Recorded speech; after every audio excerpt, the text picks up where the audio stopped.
Thank you very much, Tineke and Ekaterini, for sharing your findings of your research and getting us a bit closer to what we can and should expect from these new forms of social entrepreneurship. Ladies and gentlemen, as you know, time is ticking, especially for unsustainable companies, so we will move immediately on to the discussion. The floor is yours. I would like to invite the panelists to come back to the table so that we can start the discussion. In your schedule, you will find that it says that the panel debate would include Mr. John Montgomery. Unfortunately, he was unable to fly in from the US, but he sends us his best wishes. Now the floor, it's up to you. I see many, many, many questions. I saw there first and then 2 and 3. Please, go ahead. Very, very good discussion or presentation to show us that when we move outside, let's say, the standard company form, let's say company with profit-making purpose and shareholders, so the environment is fragmented totally. So now we are talking about hybrid. So in every jurisdiction there are different kinds of let's say, solutions. So in some jurisdictions there are things called co-operatives, and there's a lot of cooperative research all around the world. And I believe that most of those cooperatives, and I know, they fulfill the social purpose, and it's very would be interesting to hear what are the unsocial cooperatives in Greece. If there are social, and then there must be unsocial cooperatives also. Then there are civil law foundations. In many jurisdictions, social purpose is run by business-making civil law foundations. So it's for me, when I worked in it, so I was really confused, because there are corporate courts in Finland, so cooperatives and civil law foundations who do the social enterprise work, and now Finland is proposing that we should have another European social company form. And what is that? Should we, let's say, liquidate our present social enterprises and transform them to these new European social enterprises? So my point is, this is very, very, because I'm totally confused.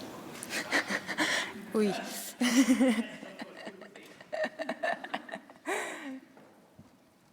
Who can we give the floor? Okay. Or Ekaterina? Because we addressed Greek cooperatives. Actually, the history of cooperatives in Greece started really like in the 70s. It's a very developed concept in Greece. So they are not only social cooperatives, because this was, let's say, introduced, the social cooperative enterprise was introduced in 2012 as the vehicle for social enterprises in Greece. I think the legislators tried to use cooperative in the sense that it was a very successful, as you said, social vehicle. But of course, there are cooperatives that doesn't have to do with social enterprises. You know, yeah. Now I can't I can mention something, but yeah, I don't have something in mind specifically.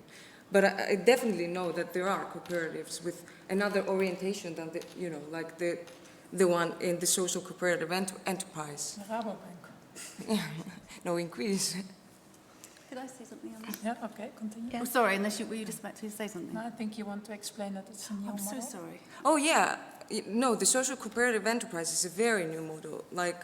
It was introduced in 2011, and in a very bad situation of the financial crisis. So back then the government thought that probably it's a good vehicle to provide, to the state for, I don't know, a new type of enterprise. So, yeah, this is. I don't understand. I don't know if I answered to your question, but. Yeah, that was my point. So because in my mind I know. So we have had cooperatives little over 100 years. Yeah. And they are basically Your description of social cooperative, it fulfills our general description of cooperative. So that was the reason I was confused. this is So let's say a minimal. legal entity New with affairs. members who participate, let's say fulfilling the purpose of the entity, the profits belong not to the members but the entity itself, etc. For instance, employee, so cooperatives with members are employed, they self-employ themselves and so on. So that was my reason. Of course, there are different kinds of cooperatives in my country because it's very, very popular.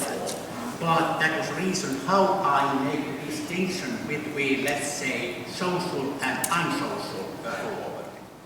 Yeah, but like this model is really new, and I think it's an enterprise more than a cooperative. And I think that, what the state tried to do with this law is to promote a social enterprise in a cooperative legal form, because this was very famous in Greece and it works a lot. So I think it's totally different from the regular cooperatives that exist in Greece. And yeah, this is my point. Okay, you wanted to add something to that? Just a thought when you brought up the characteristics of the Greek social enterprise. Sorry, when you looked at these Greek social enterprise and the one member, one vote, we had a similar system to that in the UK, which was the mutual building societies, and they fell into disrepute as far as the left was concerned and as far as the right was concerned. The left, because it meant that when you had a lot of members, no one group could exercise any control over management, and management just did what they want, and they were variously considered to be corrupt. And the other side obviously didn't like socially sort of orientated organizations and wanted to turn them into companies, and that's what they did. And then we had a financial crisis on the back of those demutualized societies. But the problem is that you do have a governance issue. I think once they become quite large, because everyone's particular power is very much diluted. So one more remark on the panel on this point, and then we'll move on to the following questions. Yes, it was just a remark to you, Kai. We actually there has been made a study in Denmark about which corporate form these social enterprises uses, and actually they uses all types of corporate forms, and it didn't even seem to be an overrepresentation of cooperatives. So I was a bit puzzled of that, but thinking about it, I think most cooperatives in Denmark, they are just commercial and used, for instance, in the agricultural sectors, so that you get your profit depends on how much you deliver to the company, being it cattle or whatever you deliver. So I think there's no social purpose there. Okay, and we had a first sir here, yeah, and then Gail, and then Beate, and then Bella. Thank you very much. I'll give you an anecdote and a comment and a challenge. Unlike you, I think you all carry one hat, which is the legal hat. I'm more of a practitioner, and I carry a number of hats. I'm an independent consultant with the United Nations on sustainable governance issues, and I also work for a Norwegian consultancy as well as a British-based think tank. I had a major responsibility last year on the Rio +20 conference on governance issues, and one of the initiatives we made was to try to get a corporate social responsibility back on paper that would hopefully result in a possible convention blueprint going. Well, from a 15-page document, we ended up with one paragraph in the outcome document, which is not bad. It's called paragraph 47. This is about corporate social responsibility with the UN today, and there are actually a small number of countries talking about this. It's headed by Denmark and South Africa, and they call themselves Friends of Paragraph 47. It's a very original name. They're doing something on the global level with the CSR issues. They're actually added an A, so they talk about CSRA because they have added accountability as an important issue. Now, while we were negotiating this, we had the support of major multinational companies. And one of the CEOs that spearheaded this with us was the CEO and the directorship of Aviva Group, which is a large international insurance network. We managed to have a group of countries that were opposed to this idea in a closed room in Rio, and we were discussing this, and this one delegate turned around to us rather angrily and said, "You don't want this." And the guy from Aviva said, "Yes, actually," because he said, "You don't have the support of private sector." And the CEO from Aviva said, "Sir, yes, and we do want this." And he turned around and he said, "No, you don't." And I was a representative from the State Department, the Foreign Office, and I asked him, "Why don't you want this?" He said, "How can we monitor this when we come home? It's impossible for us. That's why we will oppose it." That was the Ministry of Foreign Affairs. Talking about the Ministry of Finance here, I think they need to be counted in as well as a player here. Now the challenge is, presently, one of the big surprises coming out of Rio is the Sustainable Development Goals. They're presently being identified by the UN, and on December 13, there will be an International Governance Day on this is going to evolve in the future, and on February the 7th, there will be an International Day relating to Sustainable Development Goals, the rule of law, and future governance. Now, as it's been agreed upon now, every country in the world will adopt the SDGs once they're finalized in 2015. How will this impact the sustainable development governance is beyond me, but are you also going to incorporate this? I think this is an incredibly interesting group of people, and the research you've made is fantastic, and I think we failed to include you when we tried to get the convention. We won't make that mistake again. Thank you. Thank you. Anyone on the panel? Yeah.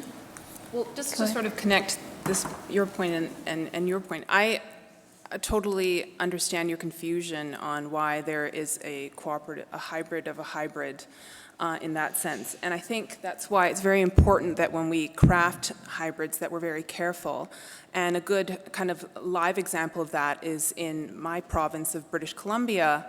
7 years ago, we created a community service cooperative. And again, I also see the cooperative form as a very flexible form, but it's cumbersome in a lot of ways, which is why a lot of entrepreneurs don't necessarily want to adopt it.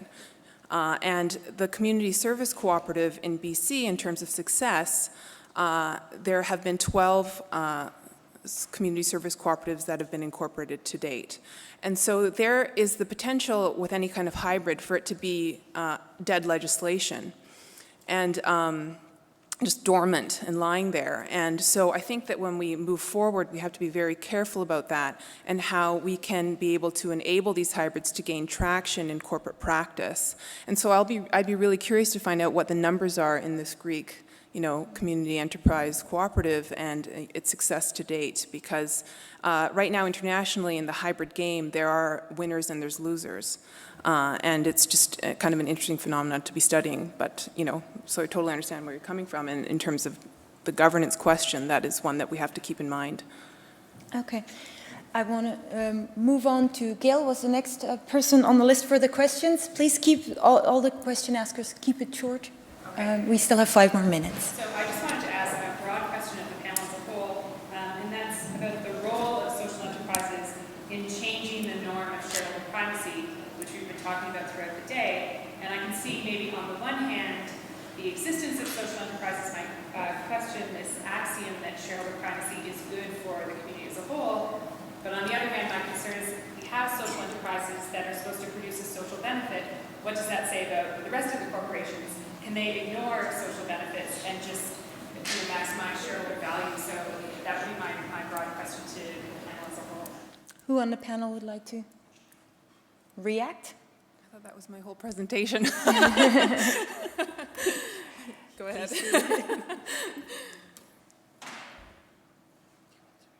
I mean, I think that's I think that's hybrids have to be real hybrids, and that's why I have a real issue in a lot of ways with the U.S. Benefit Corporation, because I find that in Canada there's a big push for it to be implemented in Canada, and I'm really resistant to that idea because I find it really redundant with our corporate laws.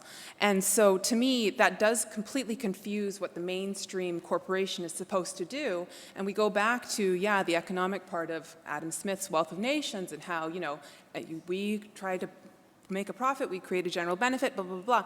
And their provisions just aren't stringent enough. They don't do anything new. And so it's sort of like Goldilocks and the Three Bears. We need like the right fit. And And that's why I really enjoyed Cardson's paper because, you know, we have one that might be too stringent, we might have one that's too flexible, too light, and it's just about finding that. And there is that risk there that I think is always prevalent and is something we just have to be conscious of too. So, Tineke. Yeah, and I think it serves two purposes, these new developments in social entrepreneurship, maybe three. Yeah, the first is that it can really help job creation. People can create their own green job. That's, I think, one of the headings in our newspaper was one of the headings in our newspapers last week. That young, talented people coming from universities wanting to go into green directions have a hard time finding a good job, so they're creating their own job. That's one. Second, elaborating on where Mr. Wiekman ended, like we also should have attention for what is happening on the micro level, not only what is happening on the macro level. So maybe we can find good examples at the micro level, either in regulatory approaches or in maybe business model approaches. And third is maybe we can learn from that how to change the mainstream corporate form. Thank you. Okay. And you also want to I think in my presentation, I think I touched upon, to begin with, this issue whether this social enterprise were in fact a competitor, or maybe would be an excuse for politicians to say, well, then we don't need to do anything about general company law or mainstream company law because we have really done what's needed. But of course that could be overcome if we could describe that there are two different sections or sectors. One is those who have really maybe even a majority of pursuing a social benefit, and then them who are just responsible, but who are not going in that extreme.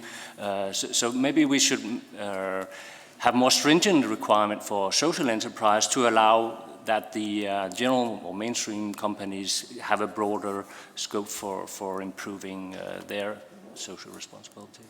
Okay, we've boiled down to the last question. That was a question by Beate before the coffee break. Thank you, so I'll keep it really short. I just want to say, very interesting and touching on your last point, that it's very important that we learn from those cooperatives that may be sustainable, from social entrepreneurs, from the hybrids, but that we don't let that be an excuse to leave mainstream company law alone. Because it doesn't help if the fringe is good if mainstream is unsustainable. And to the gentleman in the audience, let's talk in break. Okay. With that, I want to close this session because the coffee awaits you. I've seen many more hands with many more questions, so I hope people can find each other during the coffee break as well. I want to thank all of you for raising these interesting questions, and I want to thank the panelists for sharing their expertise and their knowledge and their research with us, and for the very interesting contributions you gave. So thank you very much.